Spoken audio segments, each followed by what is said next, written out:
사무엘하 23장. 이것은 다윗이 마지막으로 남긴 말이다. 이새의 아들 다윗이 말하노라. 하나님께서 높이 일으켜 세우신 자, 야곱의 하나님께서 기름 부으신 자, 이스라엘에서 시를 잘 읊는 자가 노래하노라. 주의 영이 나에게 오셔서 말씀하시니 그분의 말씀이 나의 혀 위에 굴러가도다. 이스라엘의 하나님께서 나에게 말씀하시고 이스라엘의 반석이신 분께서 나에게 말씀하셨도다. 자기 백성을 정의에 따라 다스리는 왕, 하나님을 경외하면서 다스리는 왕, 그런 왕은 구름 갠 하늘에 떠오르는 아침 햇살과 같고 비 온 뒤에 땅에서 솟아나는 싱싱한 새싹과 같도다. 진실로 나의 왕실이 하나님께 그와 같지 아니한가. 하나님께서 나와 더불어 영원한 언약을 맺었으니 주께서 모든 것을 예비하시고 든든하게 지켜주시는도다. 또한 하나님께서는 나의 구원을 열매 맺게 해주시고 내가 원하는 모든 것들을 들어주시는도다. 그러나 악한 자들은 손으로 쥘 수 없는 가시덤불과도 같아서 쇠갈퀴나 곡괭이 같은 것들이 있어야 다룰 수 있고 결국에는 불에 살라 태워버릴 수밖에 없도다. 다윗이 거느린 용사들은 이러하다. 첫 번째 용사는 다그몬 사람 요셉 바세벳이다. 그는 세 용사 중 우두머리로 창 한 자루로 800명을 한꺼번에 쳐 죽인 사람이다. 두 번째 용사는 아호와 사람인 도대의 아들 엘르아살이다. 그는 블레셋 사람이 이스라엘을 침략하자 다윗과 함께 출전하여 에베스 담밈에서 싸웠다. 이스라엘 군사들은 모두 후퇴했지만 엘르아살은 혼자 적진 가운데로 뛰어들어 팔에 쥐가 나고 칼 잡은 손이 굳어져 풀리지 않을 때까지 닥치는 대로 적군들을 쳐 죽였다. 그날 주께서 그에게 큰 승리를 안겨주셨다. 나중에 이스라엘 군사들은 싸움터로 다시 돌아왔지만 그들은 죽은 적군들을 뒤져서 전리품만을 취했을 뿐이다.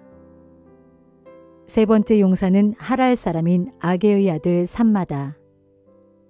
블레셋 군대가 이스라엘을 침략하여 녹두가 가득한 밭에 진을 치자 이스라엘 군사들은 겁을 먹고 달아나기 바빴고 싸우려 하지 않았다.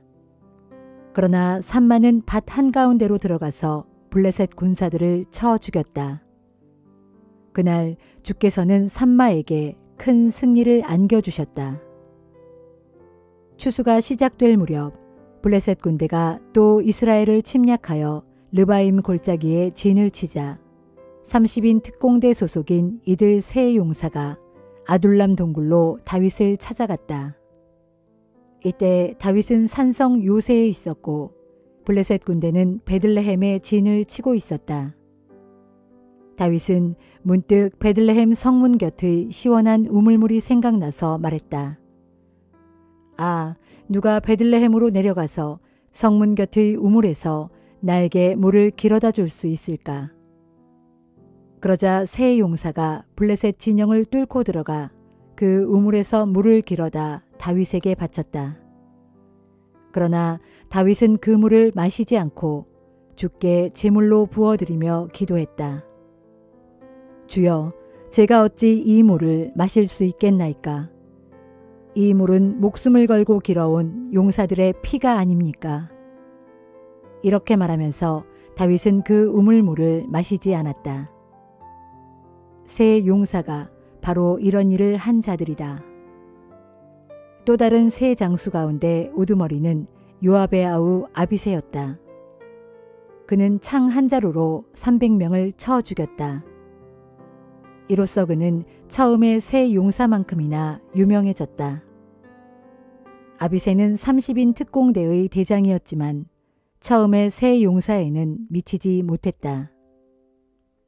갑스엘 사람인 여호야다의 아들 분하야는 많은 공적을 세웠다.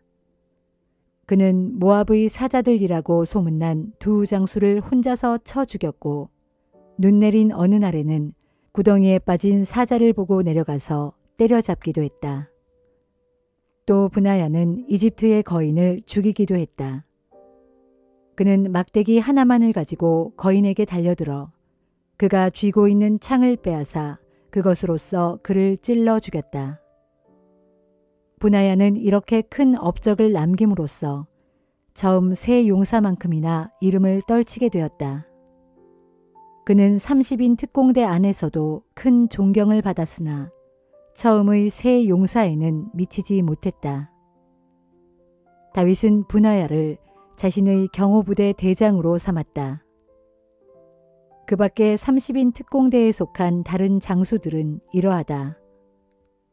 요압의 아우 아사헬, 베들레헴 사람으로 도도의 아들인 엘하난, 하롯 사람 삼훗, 하롯 사람 엘리가, 발디 사람 헬레스, 드고아 사람으로 이케스의 아들인 이라, 아나도 사람 아비에셀, 후사 사람으로 십부게라고도 불리는 무분네, 아호와 사람 살몬, 느도바 사람 마하레, 느도바 사람으로 바하나의 아들인 헬렙, 베냐민 지파 소속의 기브아 사람으로 리베의 아들인 이떼, 비라돈 사람 브나야, 가하스 시냇가에 사는 히떼, 아르바 사람 아비알본, 바르훔 사람 아스마웻과 사알본 사람 엘리아바, 야센의 아들 요나단, 하랄 사람 삼마, 아랄 사람으로 사랄의 아들인 아히암, 마아가 사람으로 아하스베의 아들인 엘리벨렛, 길로 사람으로 아히도벨의 아들인 엘리암, 갈멜 사람 헤스레, 아랍 사람 바알레, 소바 출신으로 나단의 아들인 이갈, 갓 사람 바니, 암몬 사람 셀렉, 수르야의 아들인 요압의 무기를 들고 다니는 부에로 사람 나하레, 이델 사람 이라, 이델 사람 가렙, 그리고 헷 사람 우리야까지 이들을 다 합하면 37명이다.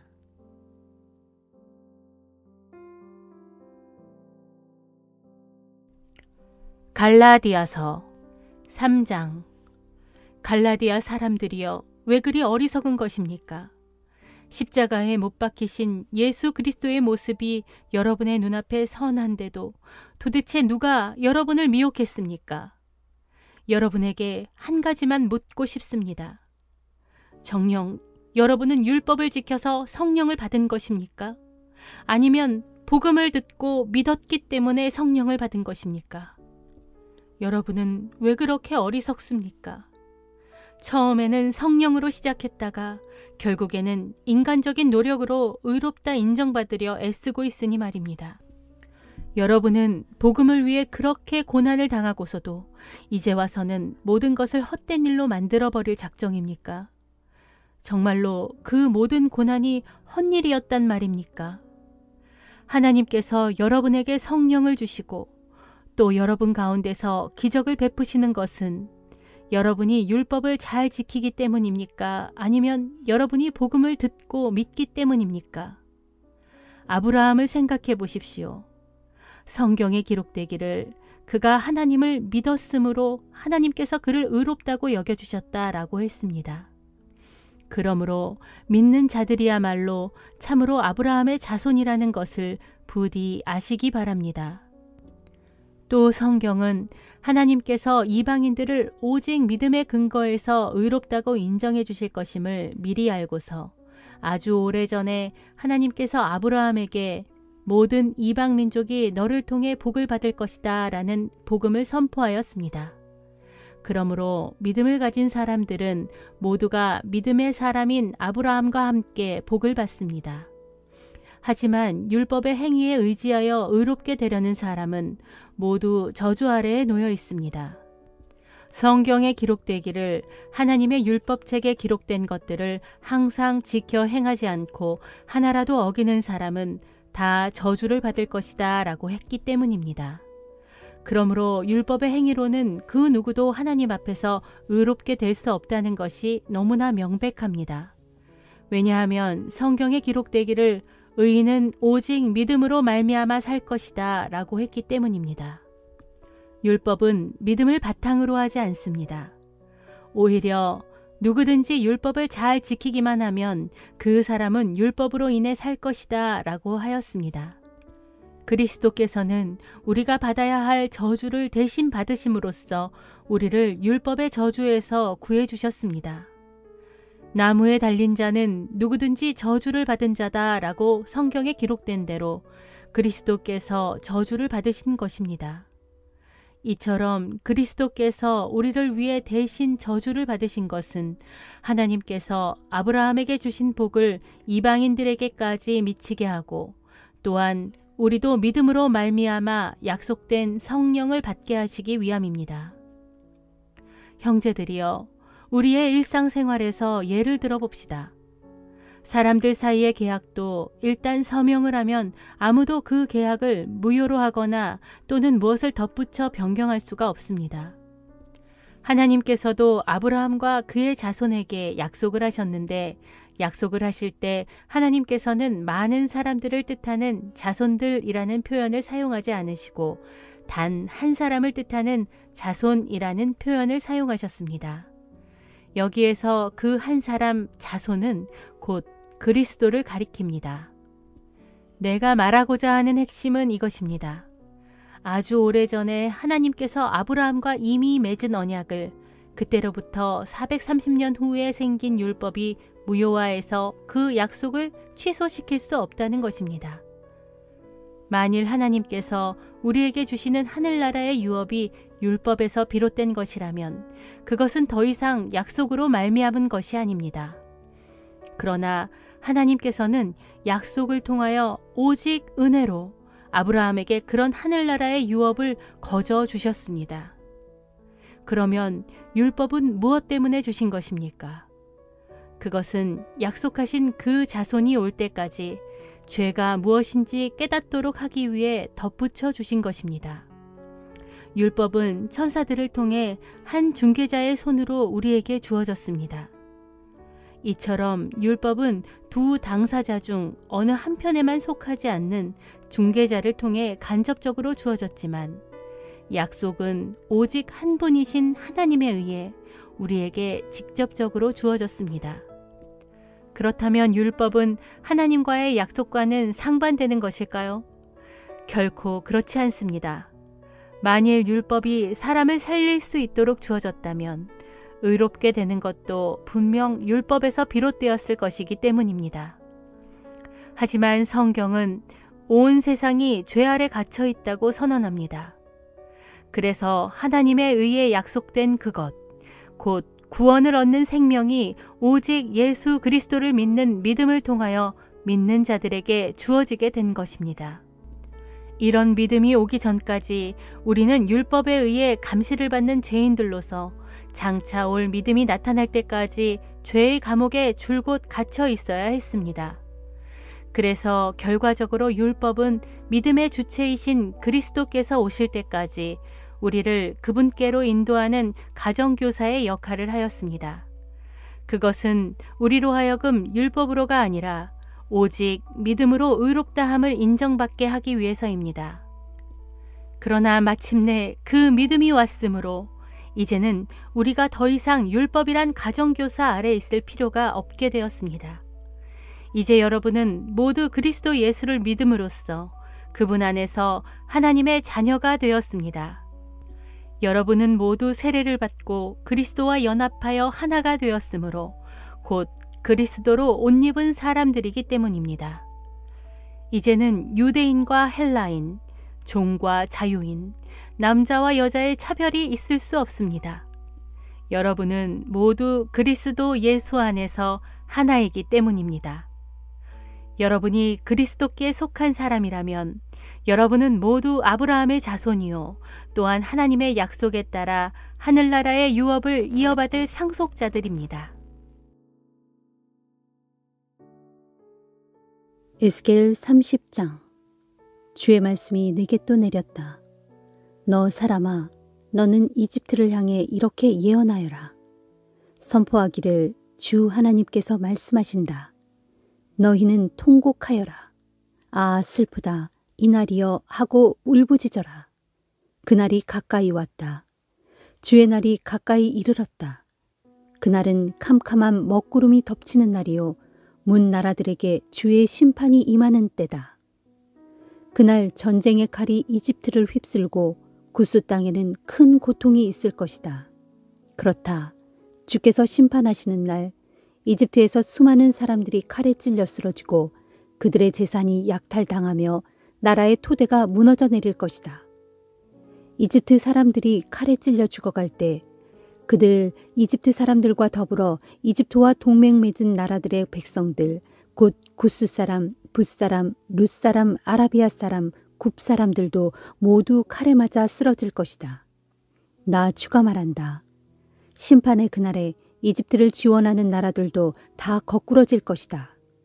그토록 거만하던 이집트 군대가 꺾일 것이니 그 땅의 최북단인 믹돌에서부터 최남단인 수에네에 이르기까지 이집트의 모든 백성들이 칼에 맞아 여지없이 거꾸러질 것이다. 이는 나 주 하나님의 말이다. 그때의 이집트는 이미 멸망하여 폐허가 된 나라들처럼 폐허가 될 것이고 그 땅의 성읍들도 이미 황무하여 사막이 된 성읍들처럼 사막이 될 것이다. 이처럼 내가 이집트에 불을 지르고 이집트를 돕는 자들까지 모두 멸망시키면 그제야 그들은 내가 주인 줄 알게 될 것이다. 그날에 내게서 내 사신들이 급히 배를 타고 나아가 아무 걱정 없이 태평스럽게 살고 있는 구스 사람들을 두렵게 할 것이다.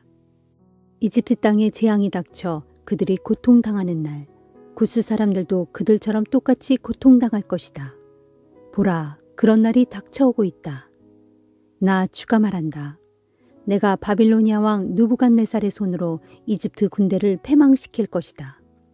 느부갓네살 왕은 세상에서 가장 무자비한 자기 군대를 이끌고 와서 이집트를 사정없이 짓밟을 것이다. 그때의 바빌로니아 군대가 칼을 뽑아 들고 이집트 사람들을 닥치는 대로 죽여서 살육당한 시체들로 이집트 온 땅을 가득 채울 것이다. 그날에 내가 이집트의 나일강을 마르게 하고 그 땅을 잔인무도한 악인들의 손에 넘겨줄 것이며 외국 사람들의 손으로 그 땅과 그 안에 있는 모든 것들을 황폐하게 만들 것이다. 이는 나 주의 말이다. 나 주가 말한다. 내가 이집트의 우상들을 모두 파괴하고 노베 신상들을 모조리 없애버리겠다. 또 이집트 땅에서 다시는 통치자가 나타나지 못하게 하고 오직 그 땅에는 사람들 사이에 두려움만 널리 퍼지게 하겠다. 내가 바드로스 성읍을 황무지로 만들고 소안 성읍을 불질러 태우고 노 성읍을 심판하겠다. 내가 또 내 분노를 이집트의 견고한 요새 성읍인 신 위에 쏟아붓고 노 성읍의 백성들을 멸절시키겠다. 그렇다. 내가 이집트 온 땅에 불을 지르겠다. 그때 신 성읍이 고통 가운데 몸부림치고 노 성읍이 찢어져 나뉘며 높 성읍은 날마다 적군에게 짓밟힐 것이다. 아웬 성읍과 비베셋 성읍의 젊은이들은 칼에 맞아 죽고 그곳 주민들은 사로잡혀 포로로 끌려갈 것이다. 내가 이집트의 세력을 깨뜨리고 그들의 교만한 권세를 그들 가운데서 꺾어버릴 때에 드암네스 성읍은 어둠의 날을 맞이하여 온통 먹구름으로 뒤덮이겠고 그곳 주민들은 모두 사로잡혀 포로로 끌려갈 것이다. 내가 이렇게 이집트를 심판하여 그 땅에 벌을 내리면 그제야 그들은 내가 주인 줄 알게 될 것이다 하여라. 우리가 바빌로니아 땅에 포로로 사로잡혀 온 지 11년째 되던 해의 1월 7일 주의 말씀이 내게 내렸다. 너 사람아, 내가 이집트 왕 파라오의 한쪽 팔을 부러뜨렸더니 파라오는 팔을 싸매거나 약을 바르지도 못하여 칼을 들 수조차 없게 되었다. 그러므로 나 주가 말한다. 내가 이제 이집트 왕 파라오를 대적하여 그를 칠 것이니 내가 그의 두 팔을 다 부러뜨려 놓겠다. 이미 부러뜨린 한쪽 팔 말고도 그의 성한 나머지 한 팔마저도 부러뜨려 칼이 그의 손에서 떨어지게 만들겠다. 그리하여 내가 이집트 사람들을 온 세상 문나라들 가운데로 산산이 흩고 온 땅의 문민족들 가운데로 뿔뿔이 흩어놓겠다. 그때 내가 바빌로니아 왕의 팔은 강하게 만들어 내 심판의 칼을 그의 손에 쥐어줄 것이다. 그러면 나에게 두 팔이 꺾인 이집트 왕은 바빌로니아 왕 앞에서 크게 상처를 입은 사람처럼 고통스러운 신음소리를 낼 것이다. 그렇다. 그날에 내가 바빌로니아 왕의 두 팔을 붙들어 그 팔이 강하게 힘을 쓰도록 하겠지만 이집트 왕 파라오의 두 팔을 꺾어 그 팔이 전혀 힘을 쓰지 못하게 할 것이다. 이렇게 내가 바빌로니아 왕의 손에 내 심판의 칼을 쥐어주고 그로 이집트 땅을 치게 할 것이니 그때서야 그들은 내가 주인 줄 알게 될 것이다. 정녕 그날에 내가 이집트 사람들을 온 세상의 문 나라들 가운데 산산이 흩어놓고 온 땅의 문 민족들 가운데 뿔뿔이 헤쳐놓을 것이니 그때서야 그들이 내가 주인 줄 알게 될 것이다. 시편 78편. 그럴지라도 주께서는 그들을 불쌍히 여기시어 허물이 있어도 덮어주시면서 그들을 멸망시키지 않으셨다. 분노가 치밀어도 수없이 참으시고 분하게 여기시다가도 마음을 거듭 돌이키셨다. 사람은 한낱 썩어 없어질 살덩이에 지나지 않으며 또 한 번 지나가면 다시는 되돌아올 수 없는 바람 같은 존재임을 기억하셨기 때문이었다. 돌이켜보면 참으로 우리 조상들은 광야에서 얼마나 자주 하나님께 거역하였던가. 그 황량한 사막에서 얼마나 자주 하나님의 마음을 아프게 했던가. 진실로 그들은 거듭거듭 하나님을 시험했고 이스라엘의 거룩하신 분의 마음을 아프게 하였다. 그들은 하나님의 권능을 기억하지 않았고 하나님께서 그들을 압제자의 손아귀로부터 건져내셨던 그날도 새까맣게 잊어버렸다. 하나님께서는 이집트 땅에서 여러 가지 표적들을 보여주셨고 소한 들녘에서 놀라운 기적들을 행하셨다. 주께서는 강물을 피로 변하게 하셔서 이집트 사람들이 물을 마실 수 없게 하셨다. 파리떼를 보내시어 저들을 아주 괴롭게 하셨고 개구리떼를 보내시어 저들에게 큰 피해를 입혔다. 또 메뚜기떼를 보내시어 저들이 애써 거둔 농작물을 모조리 뜯어먹게 하셨다. 또 우박으로 저들의 포도밭을 사정없이 때리셨고 서리로 저들의 무화과 나무를 모조리 얼어 죽게 하셨다. 또 저들의 가축떼를 우박으로 저들의 양떼를 벼락으로 내리치셨다. 주께서는 저들에게 타오르는 분노와 진노의 불길을 마구 쏟아부어 큰 고통을 겪게 하셨고 마침내 멸망시키는 재앙의 천사들을 저들에게 내려보내셨다. 주께서는 타오르는 진노를 억제하지 않으셨고 도리어 진노의 길을 활짝 터놓으시니 저들의 생명이 여지없이 죽음으로 내몰려 무서운 전염병에 모조리 죽고 말았다. 이처럼 주께서는 이집트 땅의 모든 장자들, 곧 함의 장막에 있는 힘의 첫 열매들을 모조리 죽이셨다. 그러나 주께서는 이집트 땅에서 자기의 백성을 무사히 이끌어내시어 광야에서 양떼처럼 인도하셨다. 이처럼 주께서 자기 백성들을 안전하게 인도하시니 그들은 아무것도 두려워하지 않았다. 그러나 그들을 뒤쫓던 원수들은 바다가 몽땅 집어삼켰다. 그리하여 주께서는 자기 백성을 거룩한 땅의 경계까지 곧 그분께서 권능의 오른손으로 몸소 취하신 산간지대로 인도하셨다. 그러고는 백성들 앞에서 그 땅에 살던 여러 민족들을 몰아내신 후 그 땅을 그들에게 기업으로 분배해 주신 다음 이스라엘 각 지파들로 그 땅에 정착하여 살게 하셨다. 그러나 그 백성들은 지극히 높으신 하나님을 시험하고 계속 거역했으며 주께서 지키라고 명하신 계명들을 지키지 않았다. 그들은 자기 조상들처럼 하나님께 등을 돌려 반역했고 마치 빗나간 화살처럼 신실하지 못했다. 더욱이 산당을 만들어 하나님의 진노를 자아냈고 조각한 목석의 우상에게 엎드려 절함으로써 하나님의 질투심을 불러일으켰다. 하나님께서는 이 모든 악한 행위들을 듣고 보시면서 크게 진노하셨고 그래서 아예 이스라엘을 외면해 버리셨다. 그리하여 하나님께서는 사람들과 함께 지내셨던 그 장막 곧 실로의 성막을 떠나가셨다. 마침내 주께서는 자기의 힘과 영광을 드러내는 언약궤마저 포로들과 함께 대적들의 손아귀에 넘겨주셨다. 주께서는 자기 백성을 원수의 칼날 아래 아낌없이 넘겨주심으로써 불같은 진노를 자기 소유된 백성에게 쏟아 부으셨다. 젊은 남자들이 불길에 다 휩싸여 죽으니 젊은 여자들은 혼인할 남자가 하나도 없었다. 제사장들도 칼에 맞아 쓰러졌고 홀로 된 그들의 아내들은 소리내어 통곡조차 마음 놓고 할 수 없었다. 그때 주께서 잠에서 깨어나신 사람처럼 포도주를 마시고 후끈 달아오는 용사처럼 분연히 떨치고 일어나셔서 원수들을 추격해서 모조리 물리치시고 그들로 길이길이 수치를 당하게 하셨다.